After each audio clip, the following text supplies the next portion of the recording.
আরে কি যে বলো ছোটদি, বৌমা ওকে কাজ করতে বলবে কেন? ওগুলো তো সব আমি ঠিক করে দিয়েছি। অফিস থেকে তো বাবু একা ফেরে না, বৌমাও ফেরে। রেস্ট তো দুজনেরই পাওয়া দরকার। সবাই যদি রেস্ট করে খাওয়া দাওয়া তো বন্ধ থাকবে না।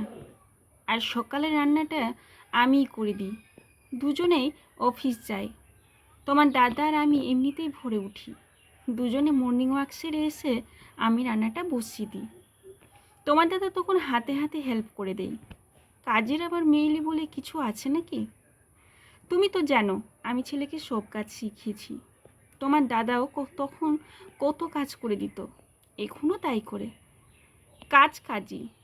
সংসারে সুখ শান্তি বজায় থাকে পরস্পরকে সহযোগিতা ও ভালোবাসার মাধ্যমে। দুজন যদি দুজনকে না দেখে, দুজনের ভালো মন্দ না বোঝে, তাহলে বুঝবে কে? তাই ওরা ওদের মতো কাজ করুক, আমরা এখানে দাঁড়িয়ে থেকে কি করব? চলো বরং বাবুর বিয়ের ছবিগুলো তোমাকে দেখাই। কথাগুলো শুনে পিসিমার মুখটা কেমন ফ্যাকাশে হয়ে গিয়েছিল। রান্নাঘর থেকে বেরিয়ে যাওয়ার সময় পিসিমার একটা কথা কানে এলো। বৌদি, এতটা লাই দিও না, আজকারা পেয়ে গেলে মাথায় চড়ে বসবে। নিজের ছেলের কথাটাও ভাবো। আমার শাশুড়ি তখন হাসতে হাসতেই বেশ জোরে জোরেই বললেন, ওরা এখনকার ছেলে মেয়ে, ভালো মন্দ বিচার করার ক্ষমতা ওদেরও আছে।